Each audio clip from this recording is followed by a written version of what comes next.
you're not gonna like this, well, most people like react really crazy, but Colombians, specifically only Colombians, not Latinos, Colombians, we eat banana in chicken soup.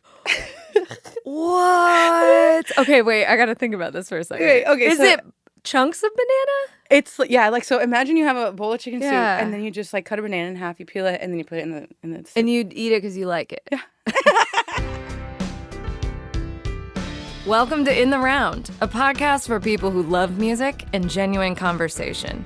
Join us as we sit down with some of our favorite local, regional, and national artists to chat about life and their creative journeys. I'm Dee, I'm a musician, I'm a music lover, and I'm your host.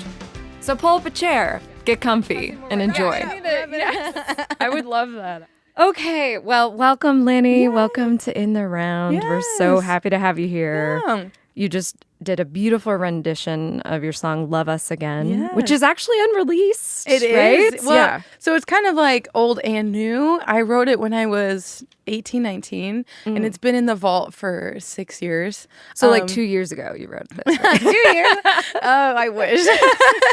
Yeah, it's been in the vault for a long time, but I'm just really excited to be able to play it in like a good setting, and people get to hear it in its entirety, even acoustic. So thank you. And thank you for the invite. This is so much fun. Oh, and of course. In the middle of February, it's nice to have something different to do and not just be cooped up in the house and depressed because it's so negative 10 degrees outside. It's like so stupid cold, I believe, is what the designation That's the is. word. Yes, that is a phrase. It's stupid cold, and my tropical blood does not handle it very well. That's true. Colombian-Americana. Yes, I am. She's a combo. She's a blend. I love, there was a great quote on your website, actually, about in a sea of reds. Wait, let me say it right. In a sea of reds with blood of blues, Lani's identity glows purple. And I was like, absolutely, yes, it does. Yeah. So, to kind of some context on that, I wrote an essay back when I was a freshman in college at Drake University. I was in, they are the Latino group on campus. They had this scholarship kind of essay writing contest my second semester of my freshman year. And I had written something about how I felt like, though I have like this heritage in my background and my parents have this different culture, how I grew up in a whole different world in a different color. And I saw it as colors, like my parents are red or I guess my parents are blue, and the people around me are reds, and I feel like a purple. Like I don't feel like I belong with either one completely, like 100%. There are parts of my identity that work with both, but it just feels like trying to describe color to somebody, you know, like there's a unique experience that is like, I relate to you, but I also don't relate to you with people around me, with the culture and the upbringing. So that was what black dress, blue dress conversation. Or gold.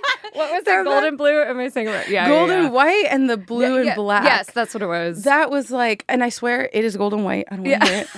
I don't. You heard it here, folks. Gold and white is.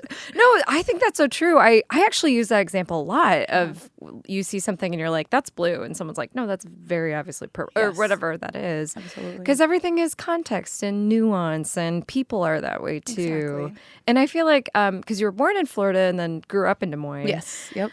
And Iowa to me is that way. Like it's always been such a combo of people, very rural state in general, very agricultural focused, but then like we have the nice restaurants and the things and the universities and like everywhere else, and all of those things come together, and then you have this heritage too that just gives you like this whole other flavor. And you hear that in your music too. I wrote down that it kind of feeds the rhythms and the energy, like you sneak in literally Spanish lyrics sometimes, not sneak, like highlight. And actually I should back up and say you're a beautiful singer-songwriter. You play piano pop, and I wrote down catchy, vulnerable, and playful, because you have some songs that crack me up, like Who Is She and Disgust It. These songs are just like so, and I mean this in the best way, like plucked out of your middle school heart of hearts, like when you felt your most feelings. Yes, and that's like, that was a big part of the songwriting journey, and I actually feel like comparing then and now, I was such an intense teenager, I think, and going through your first love, and then your first heartbreak, and your first like real understanding of what like love could be or feels like, and then what heartbreak could be and feels like. It was definitely intense, and that's why it's so much like middle school level like writing, because it was just, that's how I felt at the time. And I think it was easy to get that feeling across because it was so straightforward, but I had a lot of feeling back then, and since it was the first experience, I had so much to go on. But I think now as an adult and having lived through other experiences, I'm finding now my new niche of like what I'm experiencing, because I feel stable compared to where it was back then. Well, don't we all? Oh, as yeah. we head into an era of instability. But yes, absolutely. No, yes. and that's what I meant by, I'm not saying your writing's juvenile in the sense of like, boo, bad. I mean, it's so relatable in that sense to me of like, we all live that, and we all, sometimes to me, that's like the biggest wealth of, like you said, emotion, and when you felt it most intensely. Yes, exactly. And like to a degree that now probably feels so dramatic to you. But I mean, but that's like the beauty of it, which I liked back then, and I didn't realize how much people related to it because I was so new to it. And I think that's like the difference between now and then, is that like a lot of my best songs that were on my last album in 2023, Love Lani, that one has a lot of the old ones that I felt really spoke to people on a different level, that I felt were easily relatable but also catchy. And so as an adult, I'm just hoping to find my new groove of songwriting, that I like to write things that I feel, and I'm in this part of my life where I'm starting to discover who I am as an adult and not just a teenager growing up. Now, like, okay, how do I fit into this adult world, maneuvering through owning my own places and keeping up with myself, having an actual serious relationship and moving that, you know what I mean? Like all these like adult things that you don't really understand as a kid. And well, you think you do. Yeah, and then exactly. You're like, you said that. So we got to play a show together the other night. Yes. A Valentine's Day show, which was so fun. Yes. And I actually loved, you made a comment during that show where you're like, oh, I wrote this when I thought I knew what heartbreak was. Like when, like I thought I knew, but now I really know. Yeah, exactly. And yeah, I thought that was really sweet. And that's something I love about your performances and your music in general, is you're really like hard on your sleeve, and it speaks to people for that reason, but you're also just so like sweetly authentic about it. You're not trying to, there's no sneakiness. It's just like, let's talk about it. Let's put it out there. Yeah. And I love it. That's the goal. I think I started with wanting to be vulnerable, and honestly, music for me started as an expressive way to share my feelings and to be vulnerable. When I couldn't say the thing, I sang it, and a little bit of therapy. Yes, 100. Well, I'll give you a little story real quick. I had a song when I was going through my breakup, like when I was 18. You're 18, you're dumb. And so, right. I mean, I bet everyone could put themselves when they were 18 and think about, oh man, I was stupid. So I was going through my first heartbreak, and it was summertime after I graduated high school, and I was writing song after song after song because I was really sad. And I remember one song, this is like funny now because I'm over it, but like at the time it was not funny. I was going from my bedroom to my piano, crying. I would write a little bit of lyrics, I would play a little bit, and then I would just start crying again, and then go back to my bed and then cry more. Oh, I feel this so hard. It was like a whole day of me just going back and forth between my bed and the piano, writing little bits of my heartbreak song, and it's a song called "Love Is a Lie." I know. My God, I was thinking, I was like, was that Without You? Because I was. And that one too. That was the same era of heartbreak. But yeah, it was. That song's beautiful. Yeah. Thank you. No, and I really, that one's my favorite, I think. But "Love Is a Lie" is just very much a dramatic, like, nobody loves me. Yeah, love isn't real. Which I love this because you're like the most lovable person. If you meet Lani in person, she's like absolute sunshine. Just like so sweet. So I want to know who your ex is, and I'll go punch him for you. Like 10 years later, right? I'm like, hey, this is for Lani. I just punch him in the face. That's funny. Oh, after the show. Still just, you give me a name, number, and everything. Yeah. That's funny. But yeah, I wanted to ask about that. So I appreciate you sharing kind of your journey, because I was curious, like, as as you're growing up, writing about different things. One thing that I loved listening back, you mentioned you put out a 2023 album, Love Lani. And then 2021, you put out kind of a demo album of like, Yes. It's called Reminiscent, Yes. and there's a bunch of songs in there. And you had some singles like Velitas in the middle, some Christmas songs and things. But what I love is even between the 2021 and 2023 albums, you can hear a lot of growth. And this song too. I mean, the way that you play is stunning because you're playing piano and singing, which I do as well. But holy smokes, you're great. But your vocal range is so incredible, and that's why I love that you brought us Love Us Again, because it really demonstrates that. But you studied vocal performance, right, basically. at Drake? Well, yeah, at Drake, so it's all classical, very hardcore, opera focused. I was in 3 choirs. It's a lot of like the technical aspect of singing and blending and technique. So it was a very interesting change, but I think it was for the best. I had actually looked into going to the University of Colorado, Denver for a recording arts degree, but your girl is poor. And my parents were like, ooh, that out-of-state tuition is crazy. True. And FAFSA wasn't going to give me a lot, so I got a really good offer from Drake at the very last minute. I remember it was May or like end of April when you're supposed to submit your confirmation by May. Oh, yeah. And I was like, it's 20 minutes away. I'll just live at home, save a couple $1,000 a year, And it really, I think the curriculum is so strong, and I advocate for Drake all the time because their curriculum is really good, and it improved my singing 100%. When I sent the demo recording, that was when I was 19, and it's the improvement you can hear drastically. It makes me think of like System of a Down. I think that singer is classically trained. Like there's so many even rock singers that are classically trained. Yeah, for that reason. Oh my God, he's good. Yeah. Yeah. Like you wouldn't hear it until you hear like Sound of Silence when he's actually like showcasing his voice. But it matters. And like I had somebody recently tell me like, oh, who would have thought when you were in school, like with all your classical training, you would end up playing with like sonrisas or, doing your own thing. And I'm like, yeah, but like it adds so much to it. Like you get to learn so much from that and then make it your own and apply it in your own way, which is perfect. Right. Yes, and you play with Son Porochos. I do, yes. And they do salsa and like really energetic shows, and you play accordion in that. I do. Well, which I love. Yes. I think you make that accordion look so good. I just love it. Yeah, it was a newer thing. So I've been playing piano. I taught myself piano when I was 11 or 12. Wow.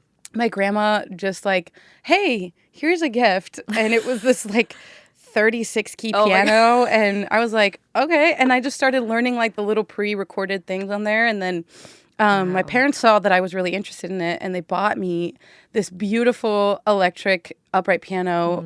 I think it was like a Casio. I don't remember the exact brand, but it was one that they hid it in the basement bathroom where no one lived, and then they brought me down there to show me. It was the sweetest thing, and ever since then I was just writing music, and it really fueled the passion. But then I started playing with Son Porochos in 2022, and a lot of the music that we play is focused on cumbia, and a lot of like really intense like classical folkloric cumbia. It has the accordion, especially Colombian cumbia. So I was like, it might not be too bad to attempt to do it. I looked into a lot of videos ahead of time and had, the idea of like, okay, it can't be that hard. I'll figure it out. Well, because there is a keyboard, but what people don't realize is there's like 500 buttons on the other side that you have to push in a way that makes sense with it. And so, no, for sure. And also what's harder is that the one I have, and that's the reason why I got this one, was because it's like traditional to the genre. I was like, I don't want to get a piano accordion when it's not actually like, I want it to be something that actually speaks to the real way they play it. And so I bought the diatonic button accordion, which means it has 3 rows of like 50 or like 25 buttons or 30 buttons. And then as you pull in or out, it changes the note of one button. So it's like 2 notes per button. Oh, whoa. Yeah. That's almost like harmonica style where you breathe in, breathe out. Yeah. Exactly. Whoa. So it was a little hard getting into that. But like the agility of your fingers as a piano player, I think you just are used to like memorizing how to move your hands. So it was a little bit easier that way, but it took definitely some time. So, but still working on it. Yeah, no, still building it. So impressive. I'm always blown away. musicians that can just seem to play anything that they touch. So Thanks. It's awesome. Yeah. But so you've had a really busy month of show. I mean, we're laughing about it's so cold outside we don't want to do anything, but I think you had 2 shows in the past 2 days. Yes. So it was rough. playing a lot. Yes. Yeah. And planning to do more live shows. And you also play, you were here today just playing solo, but you have a full band as well that you play with. That's the idea. We've had this full band for 3 years now. Oh my goodness. Oof, time is flying. But I collected a group of people that I had gotten to know over the years, mostly through Drake. Some not, but one person, my bassist, Zach Felt, he is actually a friend of mine from high school. So we've known each other since 2015. And he's so great. He's just such a lovely, lovely, jolly guy, like very good attitude. But the rest of them are all people I knew from Drake. Allegra Hernandez also plays in the band. Yes. And I met them through Girls Rock in 2018. Right, yeah. So we all got together and created this band. And I've been playing lots of... the focus is energy, and a lot of the 2010s pop hits I really like Rihanna, like We Found Love, Fireflies by Owl City, just the classic stuff that I grew up on, and I know millennials / older Gen Z know too. Right. So the idea is to bring energy and fun and also showcase the songs with a full band. So it's been really fun, and we got new stuff coming. So keep an eye out. A little shameless self-plug. Yeah. I'll be playing at Captain Roy's with the full band May 23rd, Friday, May 23rd. Okay, at 6 p.m. fantastic. So yes. if you want to catch what we sound like, catch us there. It'll be fun. That'll be so fun. You actually, speaking of covers, you have a beautiful song cover of "Creep." Oh my gosh! And I don't know if I just missed that. I've definitely listened back through stuff on Spotify, but I heard that today, and I was because that song is it's covered very often. Oh, for sure. But I was like, this is just beautiful. Thanks. And I think you did it with Genevieve. I did. Genevieve Salomon. Genevieve. Yes. She, so at the time, she was just kind of starting her in-house studio. And I had met her. They had found me through the internet, I think. Dueling Fiddles, her and Hannah Woolley. They had found me through the internet and had asked me to be a part of their band. Oh, got it. And so as a test run, they asked me to open for them at Boomers in Winterset. Is this a real place? Yeah.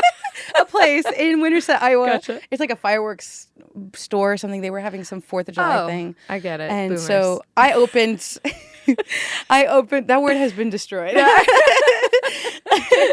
I opened for them and I played, this is so funny. I didn't know the song at the time, so I played a karaoke track and Genevieve was like, I love your cover of that. We should do something. And kind of as a test run for her studio, I went to her house and we recorded this super cool film score orchestrated thing. No, very vibey. It was, she went crazy with her orchestra background. She went nuts with the film type score vibe, and then I just sang over it, and we did our thing together. So it was a really good thing. And that was when I was just starting to become a professional, quote unquote, gigging musician. So it was a little bit of a new thing for me, but that just kind of got the ball rolling too. Yeah. Those collaborations can be really fun. You see how somebody else works and what they can bring to the table, and the possibilities are endless. Yeah, music wise, absolutely. You don't even know where it can go. Yeah, and you just open your brain to so many new things.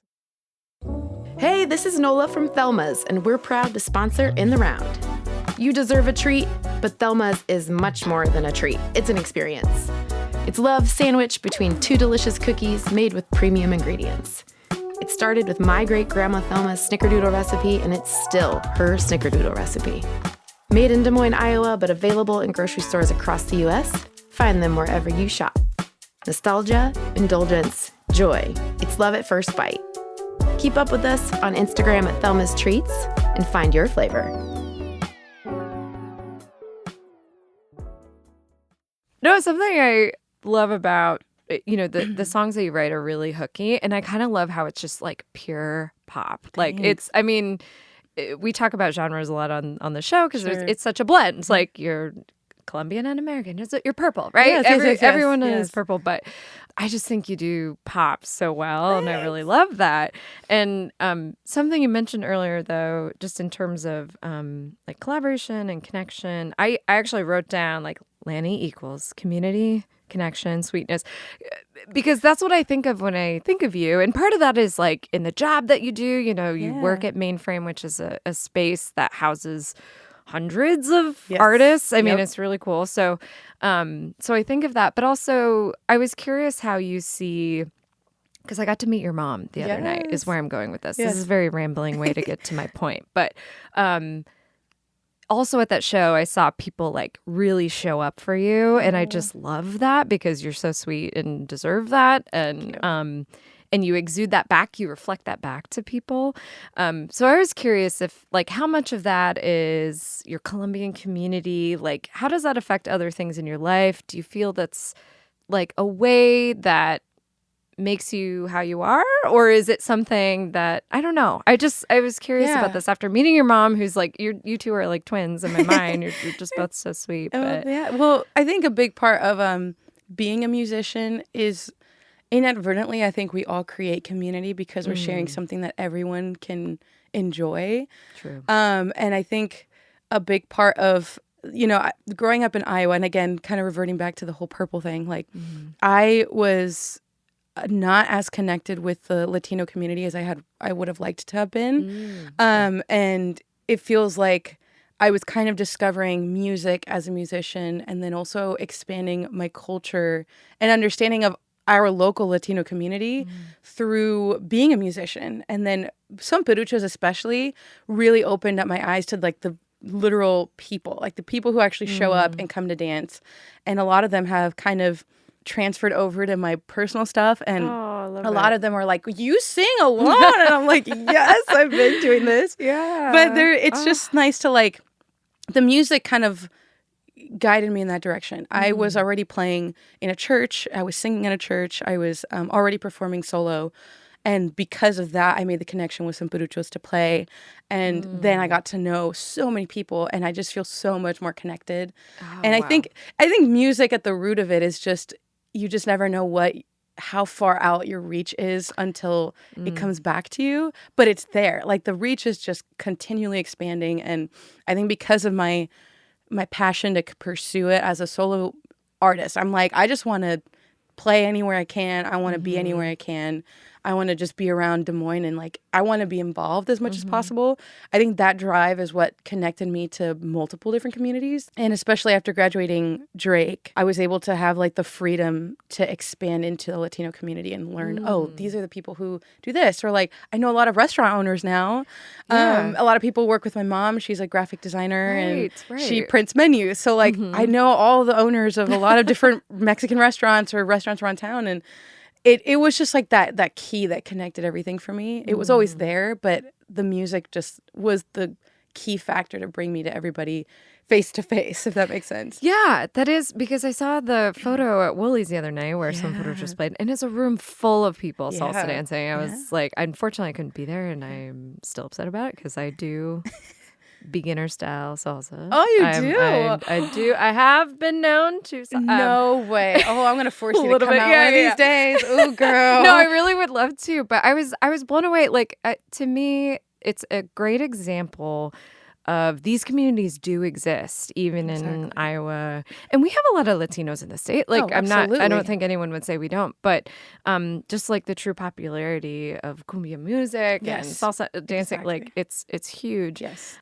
And so it was really cool to see. And that's what I was kind of trying to get at. So I'm glad you said it right. And I'm just rambling over here. But that's kind of what I saw. It's been so cool to see you like deeper into that community and connecting there. And I love hearing you speak Spanish and, like incorporating that into your songs. Yes. So. No, and I think what makes it more interesting for me is that because I was raised in Iowa culture, and like I've been in Des Moines public schools, all three schools. So elementary school, middle school, and high school, I was all Des Moines public school. So I feel like I know Des Moines really well, and I had that American side already very curated in my life. And so joining Son Peruchos and then also really tapping into my own culture and heritage, I think it was the key to open me up to a whole different world. And that's like kind of to bridge it into the show from Friday. The Rhythm and Sweets thing is kind of my way of kind of forcing people into the same space that would not normally be in the same space. For example, Delicias by Lorena, she's a Colombian baker and caterer. Oh my gosh. Her name is Lorena. My real name is Lorena. Yeah, Lorena. Yeah. And she's from my dad's city, which is crazy. Whoa, I know. yeah. It's just so crazy. But so for her, she's really into like biodanza, and she's in the Latino Heritage Fest and like very into the Latino community. I would never have seen that bridge gapped with the people that showed up on Friday, which was a lot of This is I'm so glad you're calling this out, because this is something that I just thinking of you and community, and that's what I mean by that. Lani created this beautiful event where there were multiple businesses, like Latino-owned businesses. Taco truck, desserts. We'll call out all of them, and the bouquet, the flower company, and it just gives people an opportunity, in one room, in kind of a small and like pretentious way, I guess, exactly. like a sweet way to just like get to know these business owners. I am like so unbelievably upset that I did not get any delicias because I was standing there just enjoying stuff, and she's like, someone just bought all the rest of my. I mean, she's sold out. That night. I know, it's like, crazy, and that was also me, because I was like, I got half of a little cookie, and then I didn't get anything. So I was like, no, I didn't get to try the guava empanada. Right. Yes, I know. Oh, I love guava. Yeah, dude, and the guava and cheese. Have you tried that together? No. That's like a Colombian thing. We like our sweet and savory. So like I've made for like Thanksgivings and stuff. Yeah. Michael's family absolutely enjoys the crap out of these like guava and cheese empanadas I make, and I bring them over, freshly fried. I'm putting my order in right now. Just so whenever you make some. They are so good, and you wouldn't think, but they're so yummy. No. I can see that, because like it's sort of like watermelon and feta. Like that combo. It's because or chicken and waffles. I was thinking more fruit and cheese combos, but yeah, no, that's fine. But like, okay, for an example, we put, you're not gonna like this, or most people like react really crazy, but Colombians, specifically only Colombians, not Latinos, Colombians, we eat banana in chicken soup.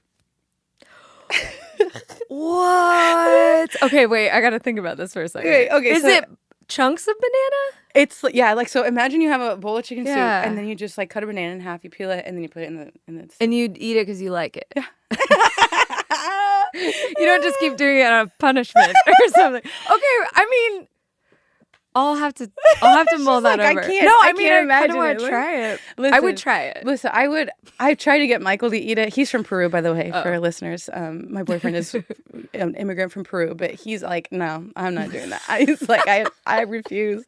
I'm not doing that. And I'm like, but it's so good. That is that's a crazy combo. Like that was weirder even the worst of it. You haven't even heard. I was saving the worst one. I wanted to see your reaction first to the chicken soup one, but the worst one. I'm gonna sound like a psycho, but is okay. Imagine Colombian hot chocolate.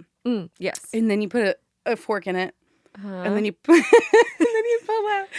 pull out cheese. Oh my God. Well, so what I'm hearing is Colombians love cheese, which is fine, because in our hot chocolate. queso también. Exactly. But okay. Yeah, I think I just glitched. My brain broke. I'm sure. What kind of cheese? Like, normally I think in Colombia it's like queso fresco. Oh, okay. Which is good. Yes. But when I was a kid, it's not like a cheddar. It's not like a sharp cheddar going into that. No. Wait, hold on. That's nasty. That is gross. No. But it's like a white cheese. Yes. And when I was a kid, because we didn't have like queso fresco like that, we would just take string cheese, mozzarella string cheese, and put it in the hot chocolate. Okay, but what's coming up in my mind is, tell me why ain't nothing but queso. Yeah, exactly. Like what? I can't. I love this. Okay, this is now going to be the rest of this is going to be a Colombian food podcast. We're just that's wild. I'm totally going to try it. Oh, you should. You know what? I know. I have some people who are like, you know what? I would try that. Yeah. And then other people that are like, oh, that is nasty. And so it's a mixed bag. You know what? I definitely saw a video online like yesterday of someone grinding up cottage cheese with chocolate and making quote unquote fudge. So I'm pretty sure, and that was a white person. Let me just put it that way. Like, We do crazy stuff too. These fitness influencers are going out of bounds. No, it's true. It was a fitness person I followed that was like, we got to stop with the cottage cheese. Like, can we? I'm like, is it really that much protein, or are you guys just gross? I don't know. Like, also, like other things, like anything else. I don't know. But cottage cheese. I usually love that we're talking about food though, because I love to ask people what they like to eat on the road, like if it's a road snack, like a snack, like on the road. Yeah. I'm such a foodie. You're like, I don't even touch a gas station with a 10-foot pole. No, okay. So every time we go anywhere, especially like when Sopa just goes out to Omaha, Michael and I will stop always at Come and Go. Back in the day, they used to have these, back in the day, which was like 2 years ago, and they had these bowls. I don't know if you remember the Come and Go bowls. No. Oh, those were so good. They had the weirdest combo. It was like hot chocolate and cheese, chicken noodle soup and banana. No. I wish I would eat it, but I don't know how good the sales would be. But they would do like pickled onion and queso fresco with corned.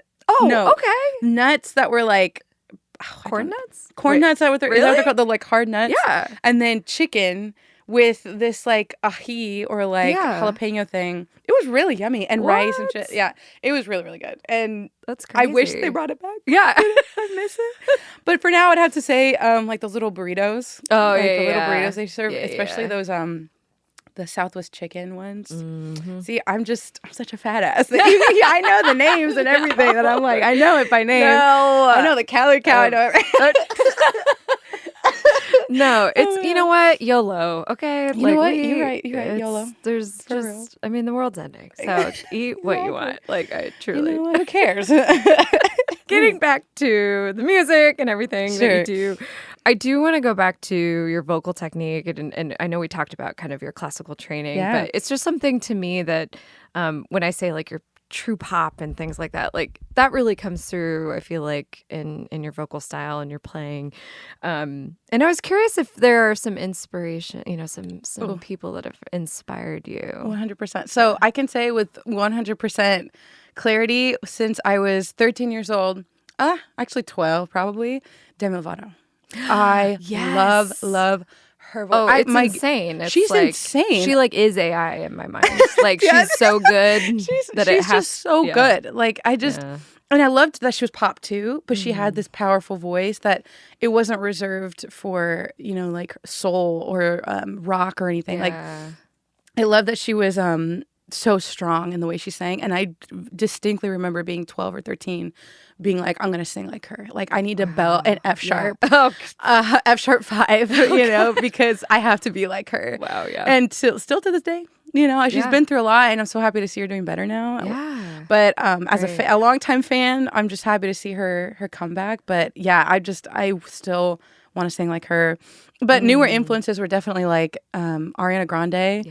Yeah. She's just another like just insane talent. And I'm thinking of Jessie James. There's like a certain tier of pop vocalists that I think are just stratosphere. Exactly. Like it's insane what they can do. What I like is that they're pop, because there are tons and tons and tons of amazing musicians and vocalists that are outside of the genre. But like, because my music, I want to aim it more towards being pop. I look to a lot of the pop artists.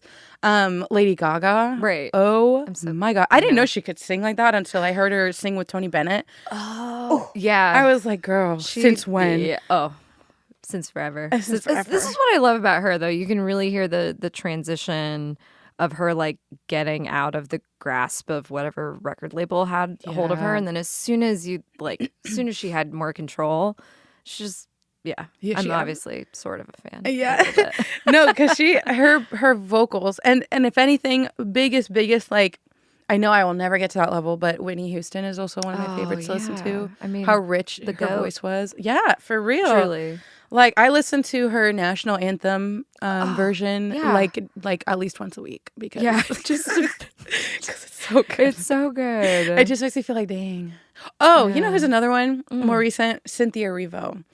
Oh, well, yeah. Oh my gosh, amazing. I know she's been through a lot of scandals recently with all the Wicked stuff, but you cannot deny that girl can catch up on the Wicked tea. Oh, I blink for 2 seconds and there's more stuff about Wicked out. No, but I mean, it's so cool to see, like, she's not necessarily, if I remember correctly, a Broadway star, you know, so it's kind of cool. I mean, same with Ariana. Yes, exactly. So it's always fun to me, and I'm always happy when things are done well, like musicals on film are done well. Exactly. So yeah, no, incredible vocals. But yeah, I totally hear Demi Lovato, and I mean, that makes sense that she's kind of your like central root. Yes, 100%. That is like, that was my foundation when I started going into singing was, well, like that I wanted to do pop was her, you know. Yeah. That was when she released her Unbroken album. Give Your Heart a Break, like Fix a Heart. Oh my God, all the songs. Yeah, that one. Yeah. And then the next album was Heart Attack or Demi, and it was Heart Attack. I play that song so many times. But yeah, she was my inspo, 100%. I wore out the MP3 back in the day. You know, with my little iPod, you know, my iTouch on my arm, you know, on a wristband, you know, around the arm. Those were the good old days. Yeah, I miss it. Actually, I really miss my iPod too. I know it sounds funny, but no, I mean, I think I still have it in a drawer because that's what you do with it now. But you know, doorstop or whatever. R.I.P. One other thing I want to call out, Lani, is you won 2024 Latina Artist of the Year by the Iowa Music Awards, and you're featured in Jefas magazine. Yes. You've played festivals and everything, so just cheering on that success, and I'm sure you've got lots more to come in 2025. I'm really excited. I don't think I can announce one thing that's coming in March or April. I don't know, so I'm just not, you know. Okay. But keep an eye out. Follow her on socials. Yes, exactly. I'm very excited. But no, it was a really great honor. Iowa Music Awards, I think they developed Latin Artist of the Year either this year or the year prior. This is their third year doing it, so I'm just really grateful to be honored with that. And the Jefas magazine was great. We had a really great interview over the phone, and with Lily. And then also Erica and Tar were the ones who put it all together. So they did a great job. It was really cool. And that's boss, by the way, in Espanol, everybody. Lady boss. Jefas. Yeah, it's lady boss. So we killed it. It was so much fun. And that reception was also awesome to have just a group of amazing, talented, and successful Latina jefas in the space. It was just so great. Heck yeah. Yeah. Lani, you are so delightful. Thank you for being here. Yes, thank you for the invite. It was great. You're such a talent and just such a joy and really wonderful person. Thanks. And absolutely thought of you to bring on. And I hope that people check out your shows because, again, I love, like, this song doesn't have Spanish in it, but I love, you've got all these, like, great combo songs that are really heartfelt. But you do it with such energy that it's like, I know anyone would enjoy it. And son puruchos también. Vamos a hablar en español. Okay, pues si quieres. Gosh, I wouldn't make it through. But thank you. You're just a delight. And I'm so excited for everyone to hear Love Us Again by Lani. Thank you so much, Diana. Yes, this was great. Thanks so much. Baby, I don't want to lose you, but you're not even really mine. Baby, I don't want you to leave me, but you've been gone for quite some time. Maybe we can love us again. Maybe we can love us again.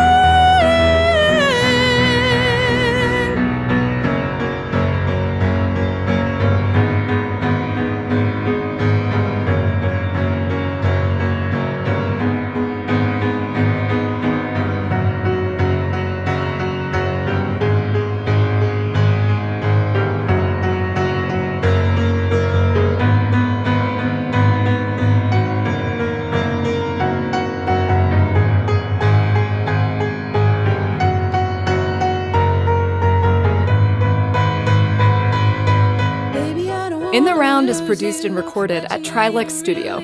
Remember to subscribe to In the Round wherever podcasts are found. But you've been gone for quite some time.